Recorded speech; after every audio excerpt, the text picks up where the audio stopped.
Hello and welcome to Law Fiscal Transfer of Property Act 1882. We have been dealing with definitions in the interpretation clause 3. We have discussed immovable property, attested and attestation. Today we are going to discuss about actionable claim. There is one more definitions notice that we will discuss in the upcoming video. So let's go and check it out. What is an actionable claim? Actionable claim is an act or claim in which action can be instituted in a civil court. Well, when you talk about court, there are two courts, civil court and criminal court. If you have an actionable claim, you have to go to civil court to get a remedy of it. Now, there are two kinds of actionable claim. The first one is any unsecured debt. The second one is beneficial interest in the movable property. Unsecured debt is a debt which has nobody to guarantee the debt. And beneficial interest in the movable property is you are going to get some benefit out of a movable property. An actionable claim is a claim to take legal action for the realization of the benefit. Any unsecured debt, a debt without security.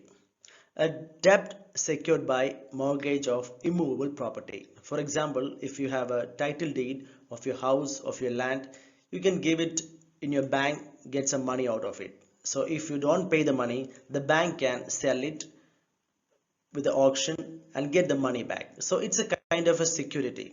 The second is pledge of movable property. So you can give your ornaments pledge and get money from bank. So if you don't repay it, they can sell or auction your ornaments. So in both cases, there is a security being provided. So these are not actionable claim. And for example, X owes rupees 5,000 to Y against a promissory note. Here, if you don't pay, they cannot sell promissory note and get the money out of it. So here, Y's claim is an actionable claim. Beneficial interest in movable property. A right to claim benefit. What are the instances of actionable claim in movable property? A contract of purchase of goods. You are not actually getting the good, just a contract. So it is a actionable claim. Claim under insurance policy. You are not getting the claim amount until in a future date. So not at the right moment. So it is a actionable claim. Amount standing at a credit of provident fund account. So that again you are not going to get right now. It is a future transaction which is going to happen. It is an actionable claim. Share in a partnership. An actionable claim. Arrears of rent, an actionable claim, because you have not got it, you are going to get it in the future. For example, A agrees to sell 100 bags of wheat to be delivered on a future date. B has a beneficial interest and it is an actionable claim.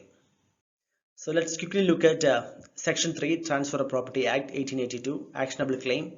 Any debt other than mortgage of an immovable property by hypothecation, pledge of a movable property are not actionable claims. We have already seen that. Any beneficial interest in movables, no actual possession, constructive of the claimant. Well, we are not getting the possession of a movable instrument at that moment. It will be going to get it later. Hence, these are actionable claims.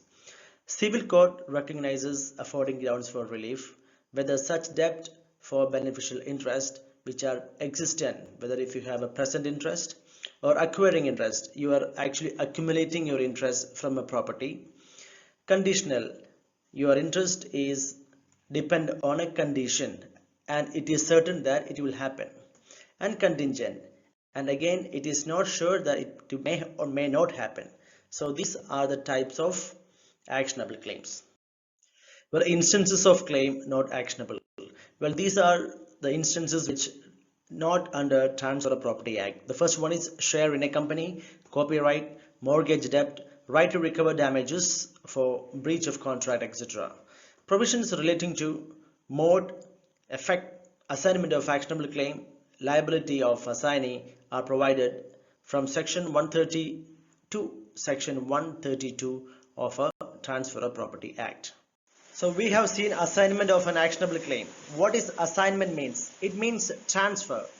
Every actionable claim can be transferred by means of a separate instrument in writing, duly stamped by his assigner or his authorized agent. So assignment by way of, so we are transferring a movable property by sale, mortgage, gift, or exchange. Since it is a movable property, registration is not necessary. It take effect from the date of assignment. The physical presence of the property is being transferred from one person to another. The possession of property is changes in a movable property. So that is all about actionable claim. Wish you all good luck and take care. Bye bye.